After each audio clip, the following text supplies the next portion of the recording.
2 நாளாகமம் 29ஆம் அதிகாரம். எசேக்கியா 25ஆம் வயதில் ராஜாவாகி 29 வருஷம் எருசலேமில் அரசாண்டான். சகரியாவின் குமாரத்தியாகிய அவனுடைய தாயின் பேர் அபியாள். அவன் தன் தகப்பனாகிய தாவீது செய்தபடியெல்லாம் கர்த்தரின் பார்வைக்கு செம்மையானதை செய்தான். அவன் தன் ராஜ்யபாரத்தின் 1ஆம் வருஷம் 1ஆம் மாதத்தில் கர்த்தருடைய ஆலயத்தின் கதவுகளை திறந்து அவைகளை பழுது பார்த்து ஆசாரியரையும் லேவியரையும் அழைத்து வந்து அவர்களை கிழக்கு வீதியிலே கூடிவர செய்து அவர்களை நோக்கி, லேவியரே கேளுங்கள், நீங்கள் இப்போது உங்களை பரிசுத்தம் பண்ணிக்கொண்டு உங்கள் பிதாக்களின் தேவனாகிய கர்த்தருடைய ஆலயத்தை பரிசுத்தம் பண்ணி அசுத்தமானதை பரிசுத்த ஸ்தலத்திலிருந்து வெளியே கொண்டு போங்கள். நம்முடைய பிதாக்கள் துரோகம் பண்ணி நம்முடைய தேவனாகிய கர்த்தரின் பார்வைக்கு பொல்லாப்பானதை செய்து அவரை விட்டு விலகி தங்கள் முகங்களை கர்த்தருடைய வாசஸ்தலத்தை விட்டு திருப்பி அதற்கு முதுகை காட்டினார்கள். அவர்கள் பரிசுத்த ஸ்தலத்தில் இஸ்ரவேலின் தேவனுக்கு சர்வாங்க தகன பலி செலுத்தாமலும் தூபங்காட்டாமலும் விளக்குகளை அணைத்து போட்டு மண்டபத்தின் கதவுகளையும் பூட்டி போட்டார்கள். ஆகையால் கர்த்தருடைய கடுங்கோபம் யூதாவின் மேலும் எருசலேமின் மேலும் வந்து அவர் இவர்களை நீங்கள் உங்கள் கண்களினால் காண்கிறபடி துயரத்துக்கும் திகைப்புக்கும் பழிப்புக்கும் ஒப்புக் கொடுத்தார். இதோ, இது நிமித்தம் நம்முடைய பிதாக்கள் பட்டயத்தினால் விழுந்து நம்முடைய குமாரரும் நம்முடைய குமாரத்திகளும் நம்முடைய மனைவிகளும் சிறையிருப்பில் அகப்பட்டார்கள். இப்போதும் இஸ்ரவேலின் தேவனாகிய கர்த்தருடைய உக்கிர கோபம் நம்மை விட்டு திரும்பும்படிக்கு அவரோடே உடன்படிக்கை பண்ண என் மனதிலே நிர்ணயித்துக் கொண்டேன். என் குமாரரே, இப்பொழுது அசதியாயிராதேயுங்கள். நீங்கள் கர்த்தருக்கு பணிவிடை செய்யும்படி அவருக்கு முன்பாக நிற்கவும் அவருக்கு ஊழியம் செய்கிறவர்களும் தூபங்காட்டுகிறவர்களுமாயிருக்கவும் உங்களை அவர் தெரிந்து கொண்டார் என்றான். அப்பொழுது கோகாத் புத்திரரில் அமாசாயின் குமாரன் மாகாத்தும் அசரியாவின் குமாரன் யோவேலும் மெராரியின் புத்திரரில் அப்தியின் குமாரன் கீசும் எகலேலின் குமாரன் அசரியாவும் கெர்சோனியரில் சிம்மாவின் குமாரன் யோவாகும் யோவாகின் குமாரன் ஏதேனும் எலிசாப்பான் புத்திரரில் சிம்ரியும் ஏயலும் ஆசாப்பின் புத்திரரில் சகரியாவும் மத்தனியாவும் ஏமானின் புத்திரரில் எகியேலும் சிமேயியும் எதுத்தூனின் புத்திரரில் சமாயாவும் ஊசியேலும் ஆகிய லேவியர் எழும்பி தங்கள் சகோதரரை கூடிவரச் செய்து பரிசுத்தம் பண்ணிக்கொண்டு கர்த்தருடைய வசனங்களுக்கொத்த ராஜாவினுடைய கற்பனையின்படியே கர்த்தருடைய ஆலயத்தை சுத்திகரிக்க வந்தார்கள். ஆசாரியர்கள் கர்த்தருடைய ஆலயத்தை சுத்திகரிக்கும்படி உட்புறத்திலே பிரவேசித்து கர்த்தருடைய ஆலயத்தில் கண்ட சகல அசுத்தத்தையும் வெளியே கர்த்தருடைய ஆலய பிரகாரத்தில் கொண்டு வந்தார்கள். அப்பொழுது லேவியர் அதை எடுத்து வெளியே கீதரோன் ஆற்றிற்கு கொண்டு போனார்கள். 1 மாதம் 1 தேதியிலே அவர்கள் பரிசுத்தம் பண்ண துவக்கி 8ஆம் தேதியிலே கர்த்தருடைய மண்டபத்திலே பிரவேசித்து கர்த்தருடைய ஆலயத்தை 8 நாளில் பரிசுத்தம் பண்ணி 1ஆம் மாதம் 16ஆம் தேதியில் அதை முடித்தார்கள். அவர்கள் ராஜாவாகிய எசேக்கியாவினிடத்தில் போய், நாங்கள் கர்த்தரின் ஆலயத்தையும் சர்வாங்க தகன பலிபீடத்தையும் அதனுடைய சகல பணிமுட்டுகளையும் சமூக தப்பங்களின் மேஜையையும் அதன் சகல பணிமுட்டுகளையும் சுத்திகரித்து ராஜாவாகிய ஆகாஸ் அரசாளும் போது தம்முடைய பாதகத்தினால் எரிந்து போட்ட சகல பணிமுட்டுகளையும் முஸ்திப்பாக்கி பரிசுத்தம் பண்ணினோம். இதோ, அவைகள் கர்த்தரின் ஆலயத்திற்கு முன்பாக இருக்கிறது என்றார்கள். அப்பொழுது ராஜாவாகிய எசேக்கியா காலமே எழுந்திருந்து நகரத்தின் பிரபுக்களை கூட்டிக் கொண்டு கர்த்தரின் ஆலயத்திற்கு போனான்.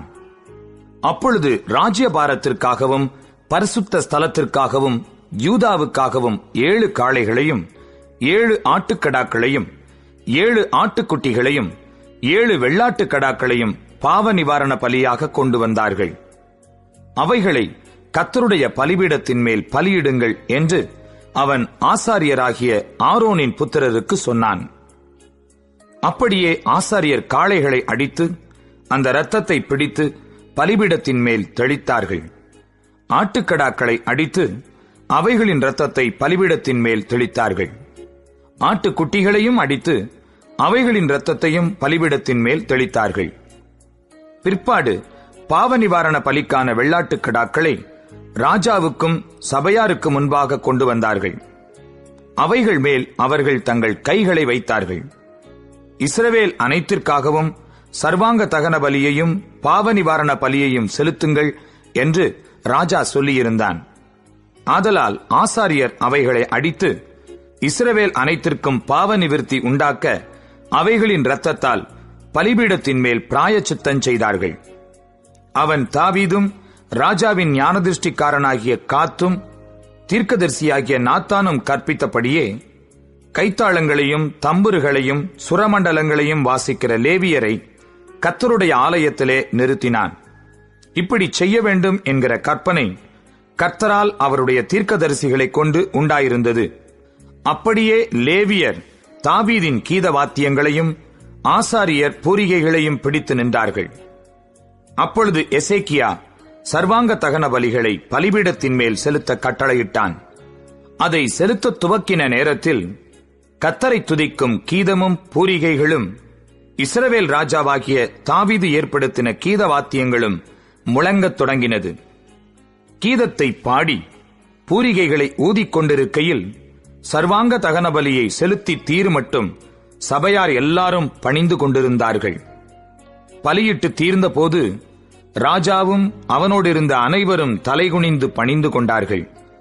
பின்பு எசேக்கியா ராஜாவும் பிரபுக்களும் லேவியரை நோக்கி, நீங்கள் தாவீதும் ஞானதிருஷ்டிக்காரனாகிய ஆசாபும் பாடின வார்த்தைகளினால் கர்த்தரை துதியுங்கள் என்றார்கள். அப்பொழுது மகிழ்ச்சியோடே துதி செய்து தலைகுனிந்து பணிந்து கொண்டார்கள். அதின் பின்பு எசேக்கியா, இப்போதும் நீங்கள் கர்த்தருக்கென்று உங்களை பரிசுத்தம் பண்ணினீர்கள். ஆகையால் கிட்ட வந்து கர்த்தருடைய ஆலயத்திற்கு தகன பலிகளையும் ஸ்தோத்திர பலிகளையும் கொண்டு வாருங்கள் என்றான். அப்பொழுது சபையார் தகன பலிகளையும் ஸ்தோத்திர பலிகளையும் இஷ்டமுள்ளவர்கள் எல்லாம் சர்வாங்க தகன பலிகளையும் கொண்டு வந்தார்கள். சபையார் கொண்டு வந்த சர்வாங்க தகன பலிகளின் தொகை 70 காளைகளும் 100 ஆட்டுக்கடாக்களும் 200 ஆட்டுக்குட்டிகளுமே. இவைகளெல்லாம் கர்த்தருக்கு சர்வாங்க தகனமாயின. 600 காளைகளும் 3000 ஆடுகளும் பிரதிஷ்டையாக்கப்பட்டது. ஆனாலும் ஆசாரியர்கள் கொஞ்சம் பேரானதினால் அவர்களால் அந்த சர்வாங்க தகனமான ஜீவன்களை எல்லாம் அடித்து தோலுரிக்க முடியாதிருந்தது. அதனாலே அந்த வேலை தீருமட்டாகவும் மற்ற ஆசாரியர் தங்களை பரிசுத்தம் பண்ணுமட்டாகவும் அவர்கள் சகோதரராகிய லேவியர் அவர்களுக்கு உதவி செய்தார்கள். தங்களை பரிசுத்தம் பண்ணிக்கொள்ள லேவியர் ஆசாரியரை பார்க்கிலும் மன உற்சாகமுள்ளவர்களாயிருந்தார்கள். சர்வாங்க தகன பலிகளும் ஸ்தோத்திர பலிகளின் கொழுப்பும் சர்வாங்க தகனங்களுக்கடுத்த பான பலிகளும் மிகுதியாயிருந்தது. இவ்விதமாய் கர்த்தருடைய ஆலயத்தின் ஆராதனை திட்டம் பண்ணப்பட்டது. தேவன் ஜனத்தை ஆயத்தப்படுத்தினதை குறித்து எசேக்கியாவும் ஜனங்கள் எல்லாரும் சந்தோஷப்பட்டார்கள். இந்த காரியத்தை செய்யும்படியான யோசனை சடுதியாய் உண்டாயிற்று.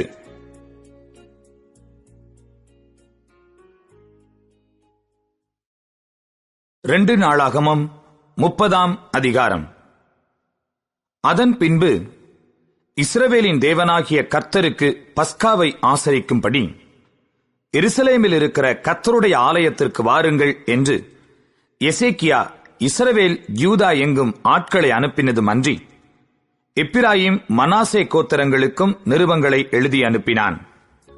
பஸ்காவை 2ஆம் மாதத்தில் ஆசரிக்கும்படி ராஜாவும் அவனுடைய பிரபுக்களும் எருசலேமிலுள்ள சபையார் யாவரும் யோசனை பண்ணியிருந்தார்கள். ஆசாரியர் போதுமான பேர் தங்களை பரிசுத்தம் பண்ணாமலும் ஜனங்கள் எருசலேமில் இன்னும் கூடி வராமலும் இருந்தபடியினால் அதின் காலத்தில் அதை ஆசரிக்க கூடாமற் போயிற்று. இந்த காரியம் ராஜாவின் பார்வைக்கும் சமஸ்த சபையின் பார்வைக்கும் நியாயமாய் காணப்பட்டது. எழுதியிருக்கிறபடி வெகு காலமாய் அவர்கள் அதை ஆசரிக்கவில்லை. ஆகையால் இஸ்ரவேலின் தேவனாகிய கர்த்தருக்கு பஸ்காவை ஆசரிக்கும்படி எருசலேமுக்கு வாருங்கள் என்று பெயர்சபா முதல் தான் மட்டுமுள்ள இஸ்ரவேல் தேசமெங்கும் பறைசாற்றுவிக்க தீர்மானம் பண்ணினார்கள். அப்படியே ராஜாவும் அவனுடைய பிரபுக்களும் கொடுத்த நிருபங்களை அஞ்சல்காரர் வாங்கி ராஜாவுடைய கட்டளையின்படியே இஸ்ரவேல் யூதா எங்கும் போய், இஸ்ரவேல் புத்திரரே, ஆபிரகாம், ஈசாக்கு, இஸ்ரவேல் என்பவர்களுடைய தேவனாகிய கர்த்தரிடத்துக்கு திரும்புங்கள். அப்பொழுது அசீரியருடைய ராஜாக்களின் கைக்கு தப்பியிருக்கிற மீதியான உங்கள் அண்டைக்கு அவர் திரும்புவார். தங்கள் பிதாக்களின் தேவனாகிய கர்த்தருக்கு துரோகம் பண்ணின உங்கள் பிதாக்களைப் போலவும் உங்கள் சகோதரரைப் போலவும் இராதேயுங்கள். அதற்காக நீங்கள் காண்கிறபடியே அவர்கள் பாழாய் போகிறதற்கு ஒப்புக் கொடுத்தாரே, இப்போதும் உங்கள் பிதாக்களைப் போல உங்கள் கழுத்தை கடினப்படுத்தாதேயுங்கள். நீங்கள் கர்த்தருக்கு உடன்பட்டு அவர் சதா காலத்துக்கும் பரிசுத்தம் பண்ணின அவருடைய பரிசுத்த ஸ்தலத்திற்கு வந்து உங்கள் தேவனாகிய கர்த்தரை சேவியுங்கள்.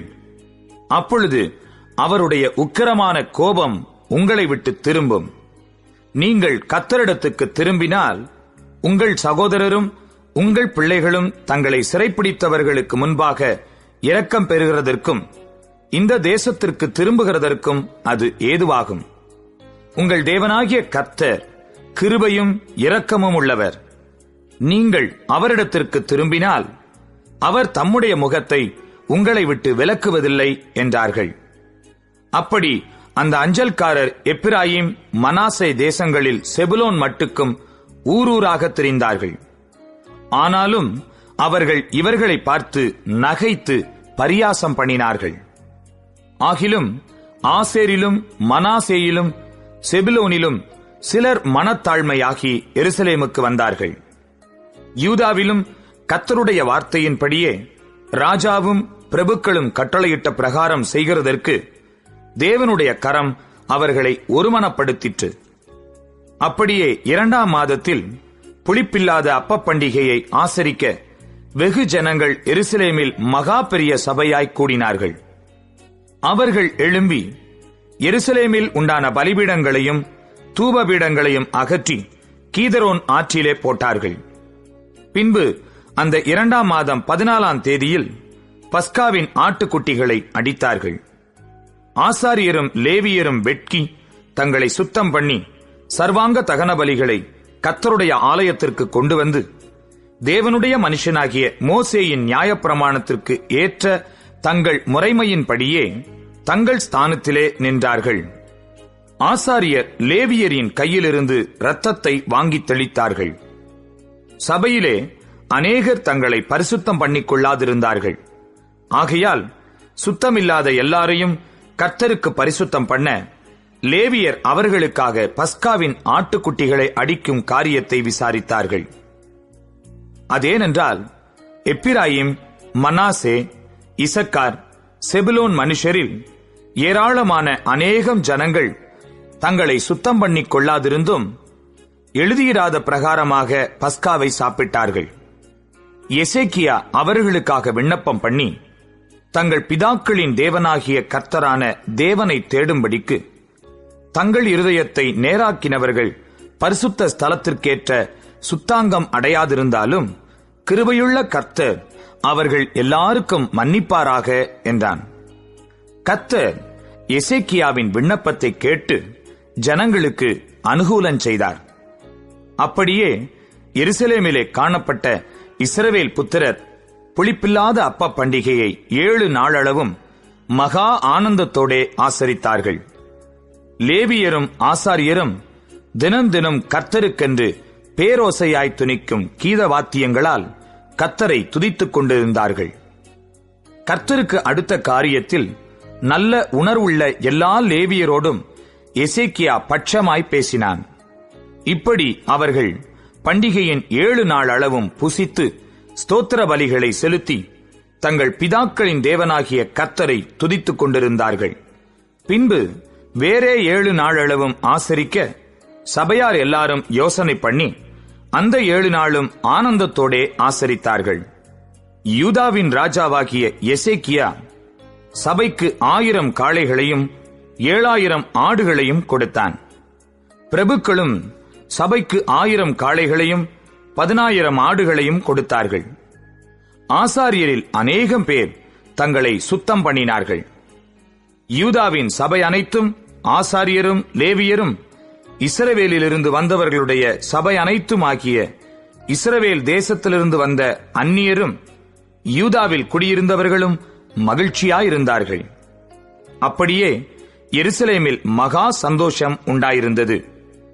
தாவீதின் குமாரனாகிய சாலமோன் என்னும் இஸ்ரவேலுடைய ராஜாவின் நாட்கள் முதற்கொண்டு இப்படி எருசலேமில் நடந்ததில்லை.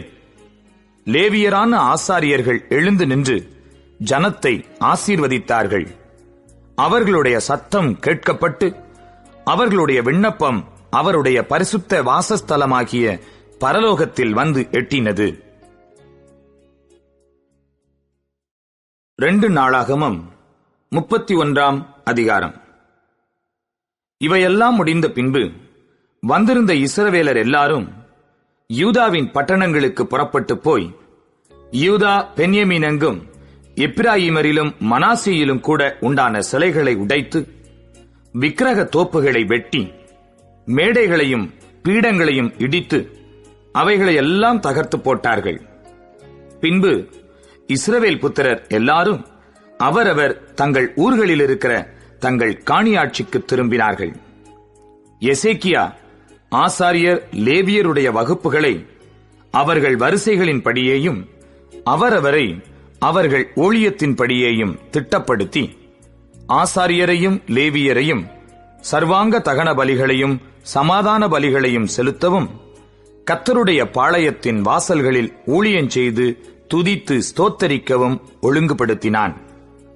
ராஜா கர்த்தருடைய நியாயப்பிரமாணத்தில் எழுதியிருக்கிறபடியே அந்தி சந்திகளில் செலுத்த வேண்டிய சர்வாங்க தகன பலிகளுக்கும் ஓய்வு நாட்களிலும் மாத பிறப்புகளிலும் பண்டிகைகளிலும் செலுத்த வேண்டிய சர்வாங்க தகன பலிகளுக்கும் தன் ஆஸ்தியிலிருந்து எடுத்து தன் பங்கை கொடுத்தான். ஆசாரியரும் லேவியரும் கர்த்தருடைய நியாயப்பிரமாணத்தை உற்சாகமாய் கைக்கொள்ளும்படி அவர்களுக்குரிய பாகத்தை கொடுக்க ஜனங்களுக்கும் எருசலேமின் குடிகளுக்கும் கட்டளையிட்டான். இந்த வார்த்தை பிரசித்தமான போது இஸ்ரவேல் புத்திரர் தானியத்திலும் திராட்சரசத்திலும் எண்ணெயிலும் தேனிலும் நிலத்தின் எல்லா வரத்திலும் முதற் பலன்களை திரளாக கொண்டு வந்து சகலத்திலும் தசம பாகத்தை பரிபூரணமாய் கொடுத்தார்கள். யூதாவின் பட்டணங்களில் குடியிருந்த இஸ்ரவேல் புத்திரரும் யூதா புத்திரரும் மாடுகளிலும் ஆடுகளிலும் தசம பாகத்தையும் தங்கள் தேவனாகிய கர்த்தருக்கு பரிசுத்தம் பண்ணப்பட்டவைகளில் தசம பாகத்தையும் கொண்டு வந்து குவியல் குவியலாக வைத்தார்கள். 3ஆம் மாதத்தில் குவியல் செய்யத் தொடங்கி 7ஆம் மாதத்தில் முடித்தார்கள். எசேக்கியாவும் பிரபுக்களும் வந்து அந்த குவியல்களை காணும்போது கர்த்தருக்கு ஸ்தோத்திரம் செலுத்தி அவருடைய ஜனமாகிய இஸ்ரவேலை புகழ்ந்தார்கள். அந்த குவியல்களை குறித்து எசேக்கியா ஆசாரியரையும் லேவியரையும் விசாரித்த போது சாதோக்கின் சந்ததியானாகிய அசரியா என்னும் பிரதான ஆசாரியன் அவனை நோக்கி, இந்த காணிக்கையை கர்த்தருடைய ஆலயத்திற்கு கொண்டு வரத் தொடங்கினது முதல் நாங்கள் சாப்பிட்டு திருப்தி அடைந்தோம். இன்னும் மிச்சமும் இருக்கிறது. கர்த்தர் தம்முடைய ஜனத்தை ஆசீர்வதித்ததினால் இந்த திரட்சியான அம்பாரம் மீந்திருக்கிறது என்றான். அப்பொழுது எசேக்கியா கர்த்தருடைய ஆலயத்தில் பண்டக சாலைகளை ஆயத்தப்படுத்தச் சொன்னான். அவர்கள் அவைகளை ஆயத்தப்படுத்தின பின்பு அவைகளிலே காணிக்கைகளையும் தசமபாகத்தையும் பரிசுத்தம் பண்ணப்பட்டவைகளையும் உண்மையாய் எடுத்து வைத்தார்கள். அவைகளின் மேல் லேவியனாகிய கொனனியா தலைவனும் அவன் தம்பியாகிய சிமேயி 2வதுமாயிருந்தான். ராஜாவாகிய எசேக்கியாவும் தேவனுடைய ஆலய விசாரணைக்காரனாகிய அசரியாவும் பண்ணின கட்டளையின்படியே எகியேலும் அசசியாவும் நாகாத்தும் ஆசகேலும் எரிமோத்தும் யோசபாத்தும் ஏலியேலும் இஸ்மகியாவும் மாகாத்தும் பெனாயாவும் கொனனியாவின் கீழும் அவன் தம்பியாகிய சிமேயியின் கீழும் விசாரிப்புக்காரராயிருந்தார்கள். கிழக்கு வாசலை காக்கிற இம்னாவின் குமாரனாகிய கோரே என்னும் லேவியன் கர்த்தருக்கு செலுத்தப்பட்ட காணிக்கைகளையும் மகா பரிசுத்தமானவைகளையும் பங்கிடும்படிக்கு தேவனுக்கு செலுத்தும் உற்சாக காணிக்கைகள் மேல் அதிகாரியாயிருந்தான். அவனுடைய கைக்கு உதவியாக ஆசாரியரின் பட்டணங்களில் வகுப்புகளின்படி இருக்கிற தங்கள் சகோதரரிலே பெரியவனுக்கும் சிறியவனுக்கும் சரி சமானமாய் கொடுக்கும்படிக்கு உண்மையுள்ளவர்களாக எண்ணப்பட்ட ஏதேனும், மின்யமீனும், யெசுவாவும், செமாயாவும், அமரியாவும், செக்கனியாவும் ஏற்படுத்தப்பட்டார்கள். வம்ச அட்டவணைகளில் எழுதப்பட்ட 3 வயது முதல் அதற்கு மேற்பட்ட ஆண் பிள்ளைகளை தவிர கர்த்தருடைய ஆலயத்திற்குள் பிரவேசிக்கிற அவரவருக்கும் தங்கள் வகுப்புகளின்படியே தங்கள் முறைகளிலே தாங்கள் செய்கிற தங்கள் பணிவிடைக்கு தக்கதாய் அனுதின படி கொடுக்கப்பட்டது. தங்கள் பிதாக்களின் வம்ச அட்டவணைகளில் எழுதப்பட்ட தங்கள் வகுப்புகளின்படியே தங்கள் முறைகளில் இருக்கிற 20 வயது முதல் அதற்கு மேற்பட்ட ஆசாரியருக்கும் லேவியருக்கும் அவர்களுடைய எல்லா கூட்டத்தின் அட்டவணையிலும் எழுதப்பட்ட அவர்களுடைய எல்லா குழந்தைகளுக்கும் மனைவிகளுக்கும் குமாரருக்கும் குமாரத்திகளுக்கும் பங்கு கொடுத்தார்கள். அவர்கள் பரிசுத்தமானதை உண்மையின்படி பரிசுத்தமாய் விசாரித்தார்கள். ஆசாரியரில் எல்லா ஆண் பிள்ளைகளுக்கும் லேவியருக்குள்ளே அட்டவணையில் எழுதப்பட்டவர்கள் எல்லாருக்கும் படி கொடுக்க ஆசாரியருடைய ஒவ்வொரு பட்டணத்துக்கடுத்த வெளி நிலங்களிலும் ஆரோன் புத்திரரில் பேர் பேராக குறிக்கப்பட்ட மனுஷர் இருந்தார்கள். இந்த பிரகாரமாக எசேக்கியா யூதாவெங்கும் நடப்பித்து தன் தேவனாகிய கர்த்தருக்கு முன்பாக நன்மையும் செம்மையும் உண்மையுமானதை செய்தான். அவன் தேவனுடைய ஆலயத்தின் வேலையிலும் தன் தேவனை தேடும்படிக்கு நியாயப்பிரமாணத்திற்கும் கற்பனைக்கும் அடுத்த காரியத்திலும் என்ன செய்ய தொடங்கினானோ அதையெல்லாம் தன் முழு இருதயத்தோடும் செய்து சித்தி பெற்றான்.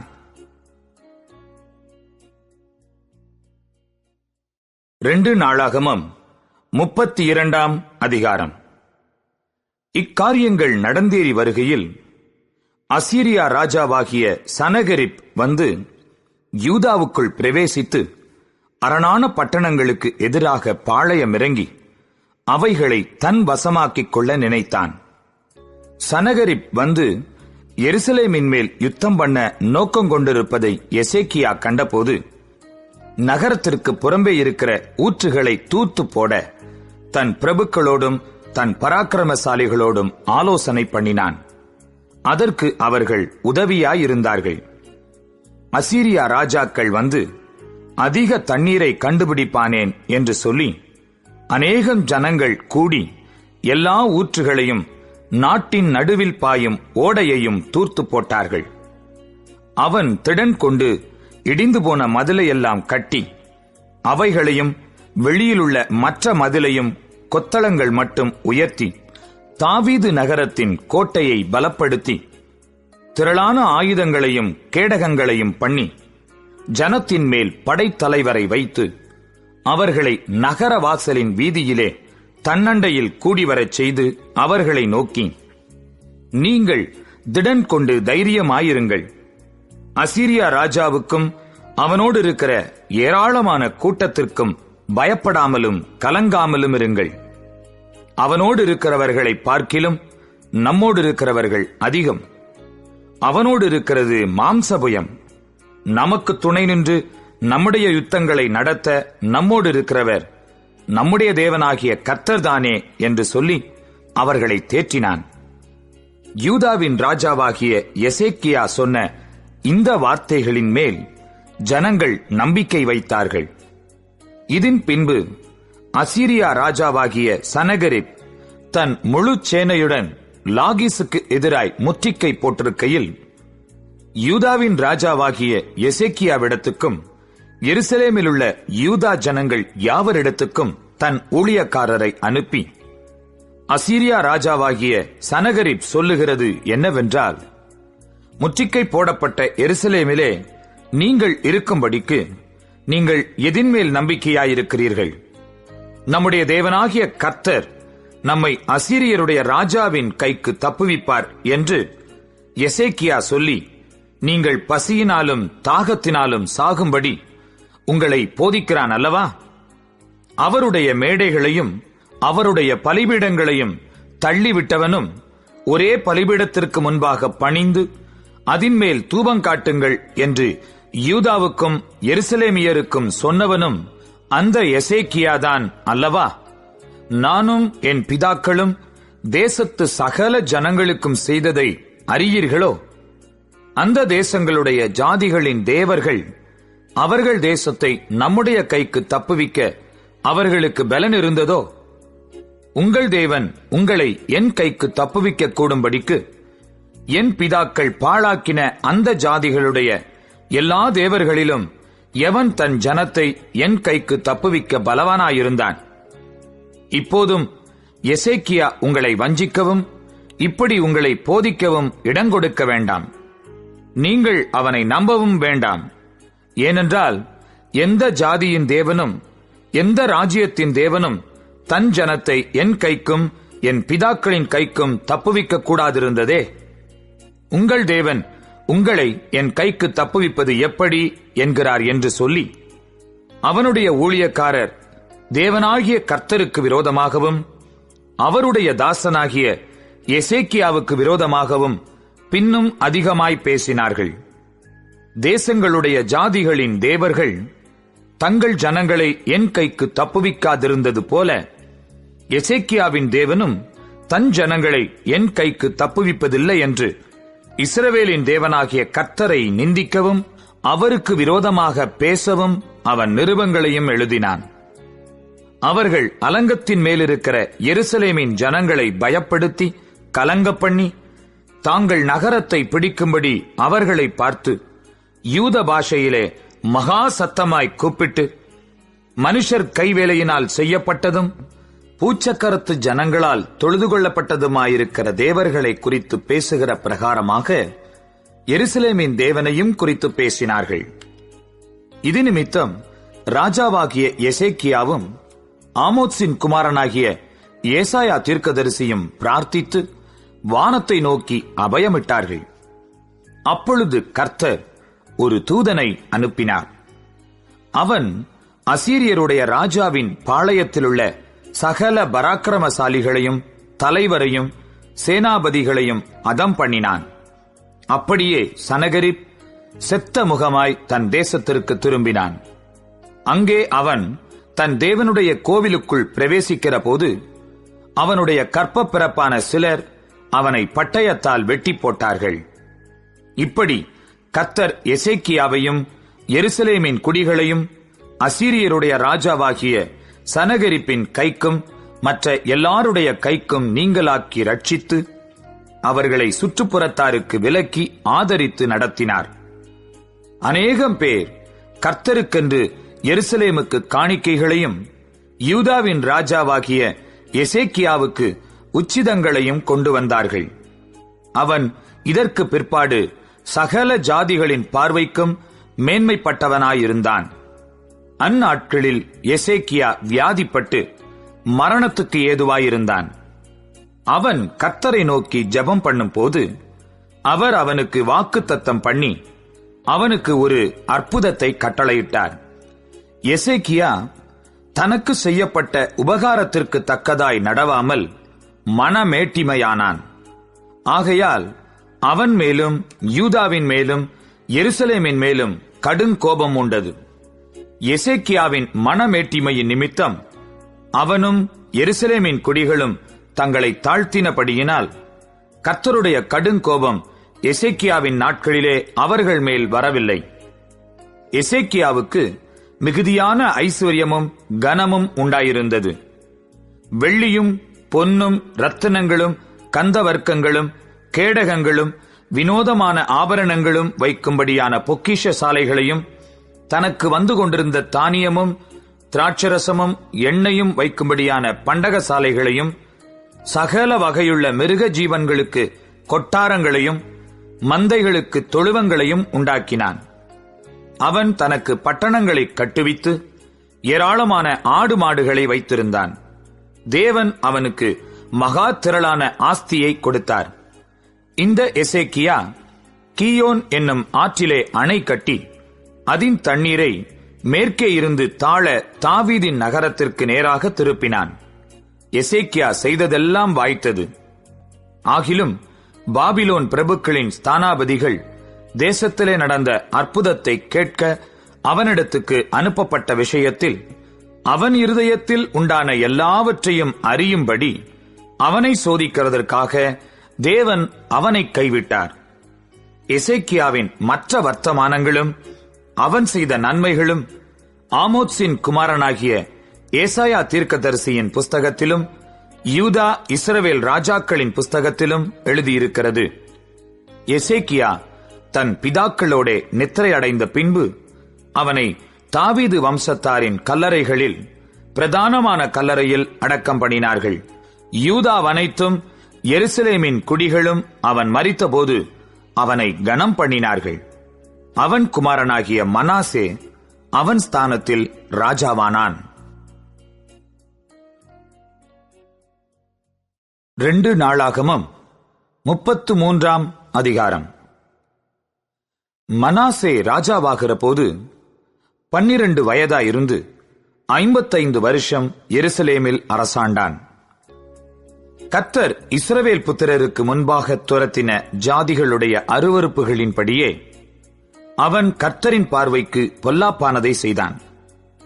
அவன் தன் தகப்பனாகிய எசேக்கியா தகர்த்து போட்ட மேடைகளை திரும்பவும் கட்டி பாகால்களுக்கு பலிபீடங்களை எடுப்பித்து விக்கிரக தோப்புகளை உண்டாக்கி வானத்தின் சேனையை எல்லாம் பணிந்து கொண்டு அவைகளை சேவித்து எருசலேமிலே என் நாமம் என்றென்றைக்கும் விளங்கும் என்று கர்த்தர் சொன்ன தம்முடைய ஆலயத்திலே பலிபீடங்களை கட்டி கர்த்தருடைய ஆலயத்தின் 2 பிராகாரங்களிலும் வானத்தின் சேனைகளுக்கெல்லாம் பலிபீடங்களை கட்டினான்.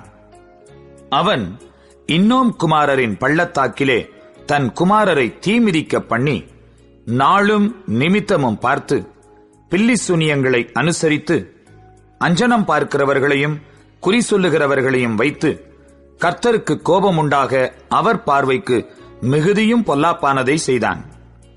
இந்த ஆலயத்திலும் இஸ்ரவேல் கோத்திரங்களிலெல்லாம் நான் தெரிந்து கொண்ட எருசலேமிலும் என் நாமத்தை என்றென்றைக்கும் விளங்க பண்ணுவேன் என்றும் நான் மோசேயைக் கொண்டு இஸ்ரவேலுக்கு கொடுத்த சகல நியாயப்பிரமாணத்திற்கும் கட்டளைகளுக்கும் நியாயங்களுக்கும் ஒத்தபடியே அவர்களுக்கு நான் கற்பித்தவைகளை எல்லாம் அவர்கள் செய்ய சாவதானமாயிருந்தார்களேயாகில் நான் இனி அவர்கள் காலை அவர்கள் பிதாக்களுக்கு நிலைப்படுத்தி வைத்த தேசத்திலிருந்து விலக பண்ணுவதில்லை என்றும் தேவன் தாவீதோடும் அவன் குமாரனாகிய சாலமோனோடும் சொல்லியிருந்த தேவனுடைய ஆலயத்தில்தானே அவன் தான் பண்ணுவித்த விக்கிரகமாகிய சிலையை ஸ்தாபித்தான். அப்படியே கர்த்தர் இஸ்ரவேல் புத்திரருக்கு முன்பாக அழித்த ஜாதிகளை பார்க்கிலும் யூதாவும் எருசலேமின் குடிகளும் பொல்லாப்பு செய்யத்தக்கதாய் மனாசே அவர்களை வழிதப்பி போக பண்ணினான். கர்த்தர் மனாசேயோடும் அவனுடைய ஜனத்தோடும் பேசின போதிலும் அவர்கள் கவனிக்காதே போனார்கள். ஆகையால் கர்த்தர் அசீரியா ராஜாவின் சேனாபதிகளை அவர்கள் மேல் வரப்பண்ணினார். அவர்கள் மனாசேயை முட்செடிகளில் பிடித்து 2 வெண்கலச் சங்கிலியால் அவனை கட்டி பாபிலோனுக்கு கொண்டு போனார்கள். இப்படி அவன் நெருக்கப்படுகையில் தன் தேவனாகிய கர்த்தரை நோக்கி கெஞ்சி தன் பிதாக்களின் தேவனுக்கு முன்பாக மிகவும் தன்னை தாழ்த்தினான். அவரை நோக்கி அவன் விண்ணப்பம் பண்ணிக் கொண்டிருக்கிற போது அவர் அவன் கெஞ்சுதலுக்கு இறங்கி அவன் ஜெபத்தை கேட்டு அவனை திரும்ப எருசலேமிலுள்ள தன்னுடைய ராஜ்யத்திற்கு வரப்பண்ணினார். கர்த்தரே தேவன் என்று அப்பொழுது மனாசே அறிந்தான். பின்பு அவன் தாவீதுடைய நகரத்தின் வெளி அலங்கத்தை கீயோனுக்கு மேற்கே இருக்கிற பள்ளத்தாக்கு தொடங்கி மீன்வாசல் மட்டும் கட்டி ஓபேலை சுற்றிலும் அதை வளைத்து அதை மிகவும் உயர்த்தி யூதாவிலுள்ள அரணான பட்டணங்களிலெல்லாம் இராணுவ தலைவரை வைத்து கர்த்தருடைய ஆலயத்திலிருந்து அந்நிய தேவர்களையும் அந்த விக்கிரகத்தையும் எடுத்து போட்டு கர்த்தருடைய ஆலயமுள்ள மலையிலும் எருசலேமிலும் தான் கட்டியிருந்த எல்லா பலிபீடங்களையும் அகற்றி பட்டணத்திற்கு புறம்பாக போடுவித்து கர்த்தருடைய பலிபீடத்தை செப்பனிட்டு அதின்மேல் சமாதான பலிகளையும் ஸ்தோத்திர பலிகளையும் செலுத்தி இஸ்ரவேலின் தேவனாகிய கர்த்தரை சேவிக்க வேண்டும் என்று யூதாவுக்கு கட்டளையிட்டான். ஆகிலும் ஜனங்கள் இன்னும் மேடைகளில் பலியிட்டு வந்தார்கள். என்றாலும் தங்கள் தேவனாகிய கர்த்தருக்கென்றே அப்படி செய்தார்கள். மனாசேயின் மற்ற வர்த்தமானங்களும் அவன் தன் தேவனை நோக்கி பண்ணின விண்ணப்பமும் இஸ்ரவேலின் தேவனாகிய கர்த்தரின் நாமத்தில் அவனோடே பேசின ஞானதிருஷ்டிக்காரரின் வார்த்தைகளும் இஸ்ரவேல் ராஜாக்களின் புஸ்தகத்தில் எழுதியிருக்கிறது. அவனுடைய விண்ணப்பமும் அவன் கெஞ்சுதலுக்கு கர்த்தர் இறங்கினதும் அவன் தன்னை தாழ்த்தினதற்கு முன்னே பண்ணின அவனுடைய எல்லா பாவமும் துரோகமும் அவன் மேடைகளை கட்டி விக்கிரக தோப்புகளையும் சிலைகளையும் ஸ்தாபித்த இடங்களும் ஓசாயின் பிரபந்தத்தில் எழுதியிருக்கிறது. மனாசே தன் பிதாக்களோட நித்திரையடைந்த பின்பு அவனை அவன் வீட்டிலே அடக்கம் பண்ணினார்கள். அவன் குமாரனாகிய ஆமோன் அவன் ஸ்தானத்தில் ராஜாவானான்.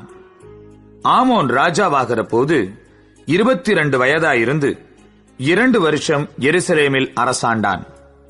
அவன் தன் தகப்பனாகிய மனாசே செய்தது போல கர்த்தரின் பார்வைக்கு பொல்லாப்பானதை செய்தான். தன் தகப்பனாகிய மனாசே பண்ணுவித்திருந்த விக்கிரகங்களுக்கெல்லாம் ஆமோன் பலியிட்டு அவைகளை சேவித்தான். தன் தகப்பனாகிய மனாசே தன்னை தாழ்த்திக் கொண்டது போல இந்த ஆமோன் என்பவன் கர்த்தருக்கு முன்பாக தன்னை தாழ்த்தாமல் மேன்மேலும் அக்கிரமம் செய்து வந்தான். அவன் ஊழியக்காரர் அவனுக்கு விரோதமாய் கட்டுப்பாடு பண்ணி அவன் அரமனையிலே அவனை கொன்று போட்டார்கள். அப்பொழுது தேசத்து ஜனங்கள் ஆமோன் என்னும் ராஜாவுக்கு விரோதமாய் கட்டுப்பாடு பண்ணின யாவரையும் வெட்டி போட்டு அவன் குமாரனாகிய யோசியாவை அவன் ஸ்தானத்தில் ராஜாவாக்கினார்கள். 2 நாளாகமம் 34 அதிகாரம். யோசியா ராஜாவாகிற போது 8 வயதாயிருந்து 31 வருஷம் எருசலேமில் அரசாண்டான். அவன் கர்த்தருடைய பார்வைக்கு செம்மையானதைச் செய்து தன் தகப்பனாகிய தாவீதின் வழிகளில் வலது இடது புறமாக விலகாமல் நடந்தான். அவன் தன் ராஜ்ய பாரத்தின் 8ஆம் வருஷத்தில் தான் இன்னும் இளவயதாயிருக்கையில் தன் தகப்பனாகிய தாவீதின் தேவனை தேட ஆரம்பித்து 12ஆம் வருஷத்தில் மேடைகள், தோப்புகள், சுரூபங்கள், விக்கிரகங்கள் ஆகிய இவைகள் அற்றுப்போகும்படி யூதாவையும் எருசலேமையும் சுத்திகரிக்கத் தொடங்கினான்.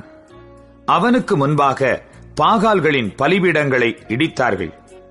அவைகளின் மேலிருந்த சிலைகளை வெட்டி விக்கிரக தோப்புகளையும் வார்ப்பு விக்கிரகங்களையும் வெட்டு விக்கிரகங்களையும் உடைத்து நொறுக்கி அவைகளுக்கு பலியிட்டவர்களுடைய பிரேத குழிகளின் மேல் தூவி பூஜாசாரிகளின் எலும்புகளை அவர்களுடைய பீடங்களின் மேல் சுட்டரித்து இவ்விதமாய் யூதாவையும் எருசலேமையும் சுத்திகரித்தான். அப்படியே அவன் மனாசே, எப்பிராயீம், சிமியோன் என்னும் பட்டணங்களிலும் நப்தலி மட்டும் பாழான அவைகளின் சுற்றுப்புறங்களிலும் செய்தான். அவன் இஸ்ரவேல் தேசம் எங்கும் உள்ள பலிபீடங்களையும் விக்கிரக தோப்புகளையும் தகர்த்து விக்கிரகங்களை நொறுக்கி தூளாக்கி எல்லா சிலைகளையும் வெட்டி போட்ட பின்பு எருசலேமுக்கு திரும்பினான்.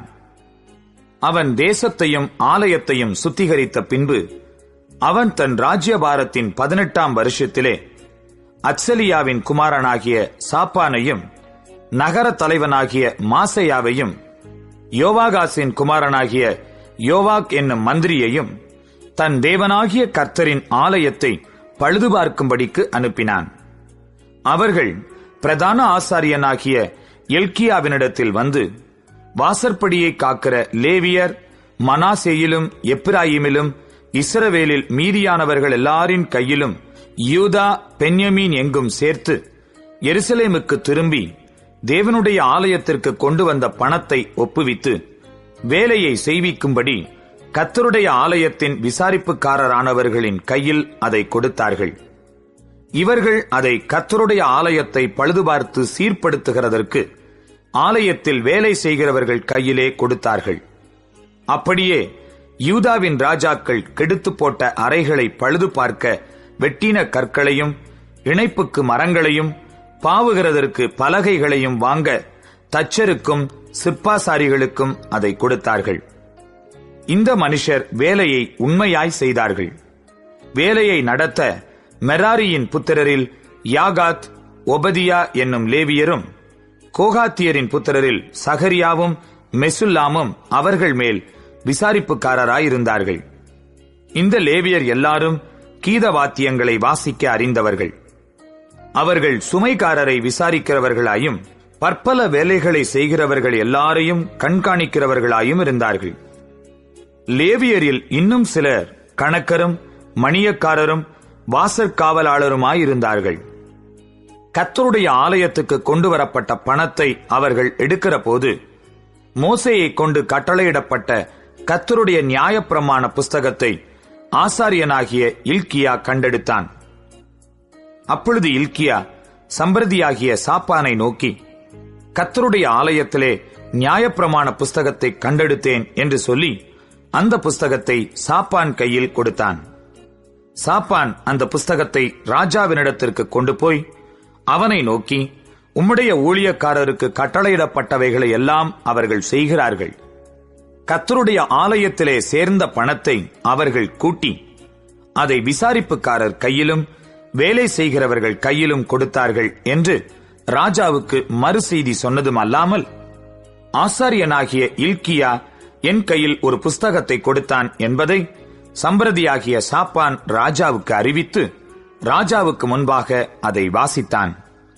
நியாயப்பிரமாணத்தின் வார்த்தைகளை ராஜா கேட்டபோது அவன் தன் வஸ்திரங்களை கிழித்துக் கொண்டு இல்க்கியாவுக்கும் சாப்பானின் குமாரனாகிய அகிக்காமுக்கும் மீகாவின் குமாரனாகிய அப்தோனுக்கும் சம்பிரதியாகிய சாப்பானுக்கும் ராஜாவின் ஊழியக்காரனாகிய அசாயாவுக்கும் கட்டளையிட்டுச் சொன்னது, கண்டெடுக்கப்பட்ட இந்த புஸ்தகத்தினுடைய வார்த்தைகளின் நிமித்தம் நீங்கள் போய் எனக்காகவும் இஸ்ரவேலிலும் யூதாவிலும் மீதியானவர்களுக்காகவும் கர்த்தரிடத்தில் விசாரியுங்கள். இந்த புஸ்தகத்தில் எழுதியிருக்கிற எல்லாவற்றின் படியையும் செய்யும்படிக்கு கர்த்தருடைய வார்த்தையை நம்முடைய பிதாக்கள் கைக்கொள்ளாதே போனபடியினால் நம்மேல் மூண்ட கர்த்தருடைய உக்கிரம் பெரியது என்றான். அப்பொழுது இல்க்கியாவும் ராஜா அனுப்பின மற்றவர்களும் அஸ்ராவின் குமாரனாகிய திக்வாத்தின் மகனான சல்லூம் என்னும் வஸ்திரசாலை விசாரிப்புக்காரன் மனைவியாகிய உல்தாள் என்னும் தீர்க்கதரிசியானவளிடத்திற்கு போனார்கள். அவள் எருசலேமில் 2ஆம் வகுப்பிலே குடியிருந்தாள். அவளோடே அதை பற்றி பேசினார்கள். அவள் இவர்களை நோக்கி, உங்களை என்னிடத்தில் அனுப்பினவருக்கு நீங்கள் சொல்ல வேண்டியது என்னவென்றால், இஸ்ரவேலின் தேவனாகிய கர்த்தர் உரைக்கிறதாவது, இதோ யூதாவின் ராஜாவுக்கு முன்பாக வாசிக்கப்பட்ட புஸ்தகத்தில் எழுதியிருக்கிற சகல சாபங்களுமாகிய பொல்லாப்பை நான் இந்த ஸ்தலத்தின் மேலும் இதன் குடிகளின் மேலும் வரப்பண்ணுவேன். அவர்கள் என்னை விட்டு தங்கள் கைகளின் கிரியைகள் எல்லாவற்றிலும் எனக்கு கோபம் உண்டாக்க வேறே தேவர்களுக்கு தூபம் காட்டினபடியினால் என் உக்கிரம் அவிந்து போகாதபடி இந்த ஸ்தலத்தின் மேல் இறங்கும் என்று கர்த்தர் உரைக்கிறார். கர்த்தரிடத்தில் விசாரிக்கிறதற்கு உங்களை அனுப்பின யூதாவின் ராஜாவினிடத்தில் நீங்கள் போய், நீ கேட்ட வார்த்தைகளை குறித்து இஸ்ரவேலின் தேவனாகிய கர்த்தர் சொல்லுகிறது என்னவென்றால், இந்த ஸ்தலத்திற்கும் அதின் குடிகளுக்கும் விரோதமாக தேவன் சொன்ன அவருடைய வார்த்தைகளை நீ கேட்கையில் உன் இருதயம் இளகி எனக்கு முன்பாக நீ உன்னை தாழ்த்தி எனக்கு முன்பாக பணிந்து உன் வஸ்திரங்களை கிழித்துக் கொண்டு எனக்கு முன்பாக அழுதபடியினால் நானும் உன் விண்ணப்பத்தை கேட்டேன் என்று கர்த்தர் சொல்லுகிறார். இதோ நான் இந்த ஸ்தலத்தின் மேலும் இதன் குடிகளின் மேலும் வரப்பண்ணும் எல்லா பொல்லாப்பையும் உன் கண்கள் காணாதபடிக்கு நீ சமாதானத்தோடே உன் கல்லறையில் சேர்த்துக் கொள்ளப்பட நான் உன்னை உன் பிதாக்கள் அண்டையிலே சேரப்பண்ணுவேன் என்கிறார் என்று சொன்னாள். அவர்கள் ராஜாவுக்கு மறுசெய்தி கொண்டு போனார்கள். அப்பொழுது ராஜா யூதாவிலும் எருசலேமிலும் உள்ள மூப்பரையெல்லாம் அழைப்பித்து கூடி வரச் செய்து, ராஜாவும் சகல யூதா மனுஷரும் எருசலேமின் குடிகளும் ஆசாரியரும் லேவியரும் பெரியோர் முதல் சிறியோர் மட்டுமுள்ள சகலருமாய் கர்த்தருடைய ஆலயத்துக்கு போனார்கள். கர்த்தருடைய ஆலயத்திலே கண்டெடுக்கப்பட்ட உடன்படிக்கை புஸ்தகத்தின் வார்த்தைகளையெல்லாம் அவர்கள் காதுகள் கேட்க வாசித்தான். ராஜா தன் ஸ்தானத்திலே நின்று அந்த புஸ்தகத்தில் எழுதியிருக்கிற உடன்படிக்கையின் வார்த்தைகளின்படியே தான் செய்வதினாலே கர்த்தரை பின்பற்றி நடப்பேன் என்றும், தன் முழு இருதயத்தோடும் தன் முழு ஆத்துமாவோடும் அவருடைய கற்பனைகளையும் அவருடைய சாட்சிகளையும் அவருடைய கட்டளைகளையும் கைக்கொள்ளுவேன் என்றும் கர்த்தருடைய சந்நிதியில் உடன்படிக்கை பண்ணி, எருசலேமிலும் பென்யமீனிலும் காணப்பட்ட யாவரையும் அதற்கு உட்பட பண்ணினான். அப்படியே எருசலேமின் குடிகள் தங்கள் பிதாக்களின் தேவனாகிய அந்த தேவனுடைய உடன்படிக்கையின்படியே செய்தார்கள். யோசியா இஸ்ரவேல் புத்திரருடைய தேசங்கள் எங்கும் உண்டான அருவருப்புகளையெல்லாம் அகற்றி, இஸ்ரவேலிலே காணப்பட்டவர்களை எல்லாம் தங்கள் தேவனாகிய கர்த்தரை சேவிக்கும்படி செய்தான். அவன் உயிரோடு இருந்த நாளெல்லாம் அவர்கள் தங்கள் பிதாக்களின் தேவனாகிய கர்த்தரை விட்டு பின்வாங்கினதில்லை. 2 நாளாகமம் 35ஆம் அதிகாரம். அதற்கு பின்பு யோசியா எருசலேமிலே கர்த்தருக்கு பஸ்காவை ஆசரித்தான். அவர்கள் 1ஆம் மாதம் 14ஆம் தேதியிலே பஸ்கா ஆட்டுக்குட்டியை அடித்தார்கள். அவன் ஆசாரியர்களை அவர்கள் முறை வரிசைகளில் வைத்து அவர்களை கர்த்தருடைய ஆலயத்தில் ஆராதனை செய்ய திட்டப்படுத்தி, இஸ்ரவேலையெல்லாம் உபதேசிக்கிறவர்களும் கர்த்தருக்கு பரிசுத்தமாக்கப்பட்டவர்களுமாகிய லேவியரை நோக்கி, பரிசுத்த பெட்டியை தாவீதின் குமாரனாகிய சாலமோன் என்னும் இஸ்ரவேலின் ராஜா கட்டின ஆலயத்திலே வையுங்கள். தோளின் மேல் அதை சுமக்கும் பாரம் உங்களுக்குரியதல்ல.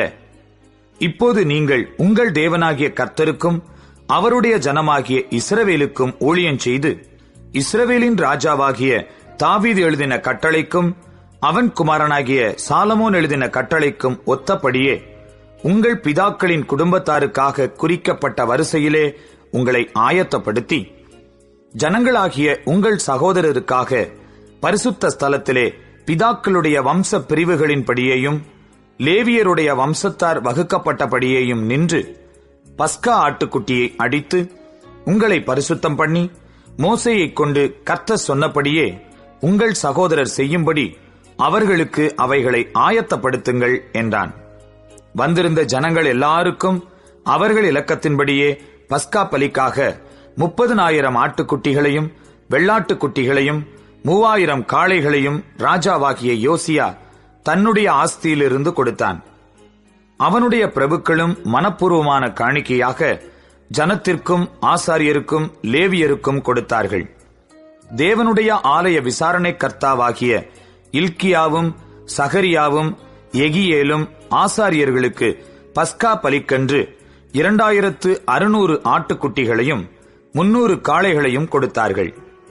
கொனானியா, செமாயா, நெதனயேல் என்னும் அவர்கள் சகோதரரும், அசபியா, ஏயல், யோசபாத் என்னும் லேவியரின் பிரபுக்களும் லேவியருக்கு பஸ்கா பலிக்கென்று 5000 ஆட்டுக்குட்டிகளையும் 500 காளைகளையும் கொடுத்தார்கள். இப்படி ஆராதனை திட்டம் பண்ணப்பட்ட போது ராஜாவினுடைய கட்டளையின்படியே ஆசாரியர் தங்கள் ஸ்தானத்திலும் லேவியர் தங்கள் வகுப்புகளின் வரிசையிலும் நின்று பஸ்கா ஆட்டுக்குட்டியை அடித்தார்கள்.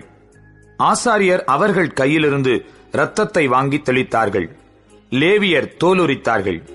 மோசேயின் புஸ்தகத்தில் எழுதியிருக்கிறபடி ஜனங்கள் கர்த்தருக்கு பலி செலுத்தும்படி அவர்கள் தகன பலி மிருகங்களை பிதாக்களுடைய வம்ச பிரிவுகளின்படியே இவர்களுக்கு கொடுக்கத்தக்கதாய் அவைகளை பிரித்து வைத்தார்கள். காளைகளையும் அப்படியே செய்தார்கள். அவர்கள் பஸ்கா ஆட்டுக்குட்டியை நியாய முறைமையின்படியே அக்கினியில் பொரித்து பரிசுத்தமாக்கப்பட்ட மற்றவைகளை பானைகளிலும் கொப்பரைகளிலும் சட்டிகளிலும் சமைத்து ஜனங்களுக்கெல்லாம் தீவிரமாய் பங்கிட்டுக் கொடுத்தார்கள். பின்பு தங்களுக்காகவும் ஆசாரியருக்காகவும் ஆயத்தப்படுத்தினார்கள். ஆரோனின் புத்திரராகிய ஆசாரியர்கள் சர்வாங்க தகன பலிகளையும் நிழத்தையும் செலுத்துகிறதில் இரவு மட்டும் வேலையாயிருந்தபடியினால் லேவியர் தங்களுக்காகவும் ஆரோனின் புத்திரராகிய ஆசாரியருக்காகவும் ஆயத்தப்படுத்தினார்கள். தாவீதும் ஆசாபும் ஏமானும் ராஜாவின் ஞானதிருஷ்டிக்காரனாகிய எதுத்தூனும் கற்பித்தபடியே ஆசாபின் புத்திரராகிய பாடகர் தங்கள் ஸ்தானத்திலும் வாசல் காவலாளர் ஒவ்வொரு வாசலிலும் நின்றார்கள். அவர்கள் தங்கள் ஊழியத்தை விட்டு விலகக்கூடாதிருந்தது. லேவியரான அவர்கள் சகோதரர் அவர்களுக்காக ஆயத்தப்படுத்தினார்கள். அப்படியே ராஜாவாகிய யோசியாவினுடைய கட்டளைப்படி பஸ்காவை ஆசரிக்கிறதற்கும் கர்த்தருடைய பலிபீடத்தின் மேல் சர்வாங்க தகன பலிகளை இடுகிறதற்கும் அடுத்த கர்த்தருடைய ஆராதனையெல்லாம் அன்றைய தினம் திட்டமாய் செய்யப்பட்டது. அங்கே வந்திருந்த இஸ்ரவேல் புத்திரர் அக்காலத்தில் பஸ்காவையும் புளிப்பில்லாத அப்ப பண்டிகையையும் 7 நாளளவும் ஆசரித்தார்கள். தீர்க்கதரிசியாகிய சாமுவேலின் நாள் தொடங்கி இஸ்ரவேலிலே அப்படி கொத்த பஸ்கா ஆசரிக்கப்படவில்லை. யோசியாவும் ஆசாரியரும் லேவியரும் யூதாவனைத்தும் இஸ்ரவேலில் வந்திருந்தவர்களும் எருசலேமின் குடிகளும் ஆசரித்த பஸ்காவைப் போல இஸ்ரவேல் ராஜாக்களில் ஒருவரும் ஆசரித்ததில்லை. யோசியாவுடைய ராஜ்யபாரத்தின் 18ஆம் வருஷத்திலே இந்த பஸ்கா ஆசரிக்கப்பட்டது. யோசியா தேவாலயத்திற்கு அடுத்ததை திட்டப்படுத்தின இந்த எல்லா நடபடிகளுக்கும் பின்பு எகிப்தின் ராஜாவாகிய நேகோ ஐபிராத்து நதியோரமான கர்கேமிஸ் பட்டணத்தின் மேல் யுத்தம் பண்ண வந்தான். அப்பொழுது யோசியா அவனுக்கு விரோதமாய் யுத்தம் செய்ய புறப்பட்டான். அவன் இவனிடத்துக்கு ஸ்தானாபதிகளை அனுப்பி, யூதாவின் ராஜாவே, எனக்கும் உமக்கும் என்ன? நான் இப்போது உமக்கு விரோதமாய் அல்ல, என்னோடே யுத்தம் பண்ணுகிற ஒருவனுக்கு விரோதமாய் போகிறேன். நான் தீவிரிக்க வேண்டுமென்று தேவன் சொன்னார். தேவன் என்னோடு இருக்கிறார்.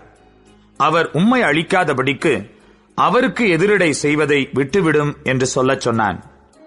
ஆனாலும் யோசியா தன் முகத்தை அவனை விட்டு திருப்பாமலும் நேகோ சொன்ன தேவனுடைய வாயின் வார்த்தைகளுக்கு செவிகொடாமலும் அவனோடே யுத்தம் பண்ண வேஷம் மாறி மெகிதோவின் பள்ளத்தாக்கிலே யுத்தம் பண்ணுகிறதற்கு வந்தான்.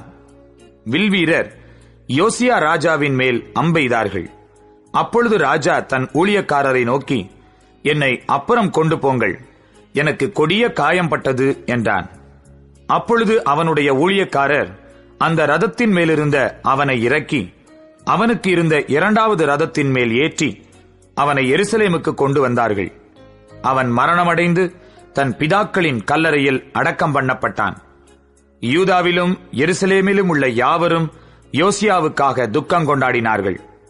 எரேமியா யோசியாவின் மேல் புலம்பல் பாடினான். சகல பாடகரும் பாடகிகளும் இந்நாள் வரைக்கும் தங்கள் புலம்பல்களில் யோசியாவின் மேல் பாடுகிறார்கள். அவைகள் இந்நாள் வரைக்கும் இஸ்ரவேலிலே வழங்கி வருகிறது. அவைகள் புலம்பலின் புஸ்தகத்தில் எழுதியிருக்கிறது. யோசியாவின் மற்ற வர்த்தமானங்களும் கர்த்தருடைய நியாயப்பிரமாணத்தில் எழுதியிருக்கிறதற்கொத்த அவன் செய்த நன்மைகளும் அவனுடைய ஆதியோடந்த நடபடிகளும் இஸ்ரவேல் யூதா ராஜாக்களின் புஸ்தகத்தில் எழுதியிருக்கிறது.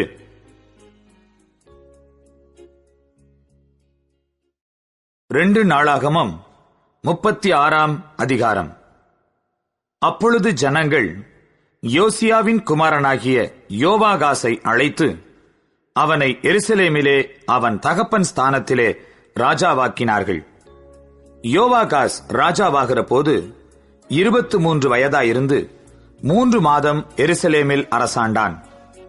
அவன் எருசலேமில் அரசாளாதபடிக்கு எகிப்தின் ராஜா அவனை தள்ளிவிட்டு தேசத்தின் மேல் 100 தாலந்து வெள்ளியும் 1 தாலந்து பொன்னுமான தண்டத்தை சுமத்தி அவனுடைய அண்ணனாகிய எலியாக்கீமை யூதாவின் மேலும் எருசலேமின் மேலும் ராஜாவாக்கி அவன் பேரை யோயாக்கீம் என்று மாற்றினான்.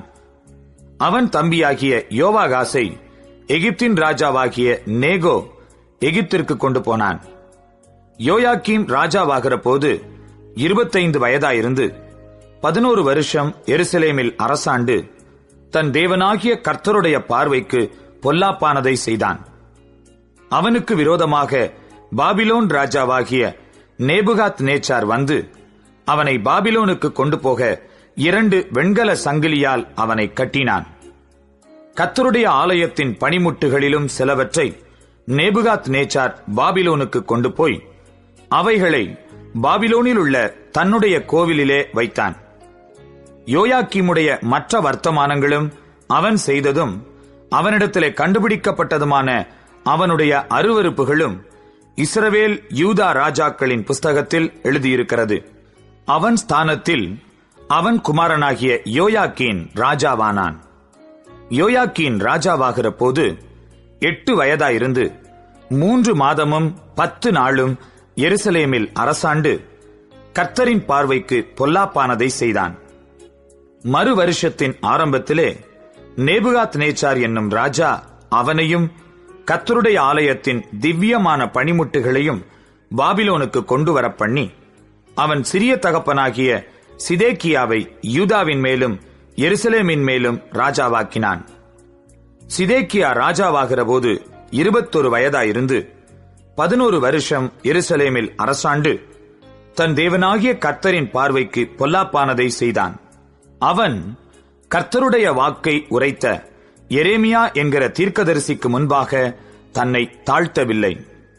தேவன் மேல் தன்னை ஆணையிடுவித்துக் கொண்ட நேபுகாத்நேச்சார் என்னும் ராஜாவுக்கு விரோதமாய் கலகம் பண்ணி, இஸ்ரவேலின் தேவனாகிய கர்த்தரிடத்துக்கு திரும்பாதபடிக்கு தன் கழுத்தை அழுத்தமாக்கி தன் இருதயத்தை கடினப்படுத்தினான். ஆசாரியரில் பிரதானமானவர்கள் யாவரும் ஜனங்களும் கூடி புறஜாதிகளுடைய சகல அருவருப்புகளின்படியும் மிகவும் துரோகம் பண்ணி, கர்த்தர் எருசலேமிலே பரிசுத்தம் பண்ணின அவருடைய ஆலயத்தை தீட்டுப்படுத்தினார்கள். அவர்களுடைய பிதாக்களின் தேவனாகிய கர்த்தர் தமது ஜனத்தையும் தமது வாசஸ்தலத்தையும் காப்பதற்கான இரக்கமுள்ளவராயிருந்தபடியால் அவர்களிடத்துக்கு தம்முடைய ஸ்தானாபதிகளை ஏற்கனவே அனுப்பினார். ஆனாலும் அவர்கள் தேவனுடைய ஸ்தானாபதிகளை பரியாசம் பண்ணி அவருடைய வார்த்தைகளை அசட்டை செய்து அவருடைய தீர்க்கதரிசிகளை நிந்தித்தபடியால் கர்த்தருடைய உக்கிரம் அவருடைய ஜனத்தின் மேல் மூண்டது, சகாயமில்லாமல் போயிற்று. ஆதலால் அவர் அவர்கள் மேல் கல்தேயரின் ராஜாவை வரப்பண்ணினார். அவன் அவர்கள் வாலிபரை அவர்களுடைய பரிசுத்தமான ஆலயத்திலே பட்டயத்தினால் கொன்று வாலிபரையும் கன்னியாஸ்திரீகளையும் முதியோரையும் விருத்தாப்பியரையும் தப்பவிடவில்லை. எல்லாரையும் தேவன் அவன் கையில் ஒப்புக் கொடுத்தார். அவன் தேவனுடைய ஆலயத்தின் பெரிதும் சிறிதுமான பணிமுட்டுகள் அனைத்தையும் கர்த்தருடைய ஆலயத்தின் பொக்கிஷங்களும் ராஜாவுக்கும் அவன் பிரபுக்களுக்கும் இருந்த பொக்கிஷங்களுமாகிய அனைத்தையும் பாபிலோனுக்கு கொண்டு போனான். அவர்கள் தேவனுடைய ஆலயத்தை தீக்கொளுத்தி எருசலேமின் அலங்கத்தை இடித்து அதன் மாளிகைகளையெல்லாம் அக்கினியால் சுட்டரித்து அதிலிருந்த திவ்யமான பணிமுட்டுகளையெல்லாம் அழித்தார்கள். பட்டயத்திற்கு தப்பின மீதியானவர்களை அவன் பாபிலோனுக்கு சிறைப்பிடித்து போனான். பெர்சியா ராஜ்யபாரம் ஸ்தாபிக்கப்படும் மட்டும் அங்கே அவர்கள் அவனுக்கும் அவன் குமாரருக்கும் அடிமைகளாயிருந்தார்கள். கர்த்தர் எரேமியாவின் வாயினாலே சொன்ன வார்த்தை நிறைவேறும்படிக்கு தேசம் தன்னுடைய ஓய்வு வருஷங்களை ரம்மியமாய் அனுபவித்து தீருமட்டும் அது பாழாய் கிடந்த நாளெல்லாம், அதாவது 70 வருஷம் முடியுமட்டும் ஓய்ந்திருந்தது. எரேமியாவின் வாயினாலே கர்த்தர் சொன்ன வார்த்தை நிறைவேறும்படி பெர்சியாவின் ராஜாவாகிய கோரேசின் 1ஆம் வருஷத்திலே கர்த்தர் பெர்சியாவின் ராஜாவாகிய கோரேசின் ஆவியை ஏவினதினாலே அவன், பரலோகத்தின் தேவனாகிய கர்த்தர் பூமியின் ராஜ்யங்களையெல்லாம் எனக்கு தந்தருளி யூதாவிலுள்ள எருசலேமிலே தமக்கு ஆலயத்தை கட்டுவிக்கும்படி எனக்கு கட்டளையிட்டிருக்கிறார். அவருடைய ஜனங்கள் எல்லாரிலும் எவன் உங்களுக்குள் இருக்கிறானோ அவன் போகட்டும், அவனுடைய தேவனாகிய கர்த்தர் அவனோடு இருப்பாராக என்று பெர்சியாவின் ராஜாவாகிய கோரேஸ் அறிவிக்கிறார் என்று தன் ராஜ்யமெங்கும் எழுதி அனுப்பி விளம்பரம் பண்ணினான்.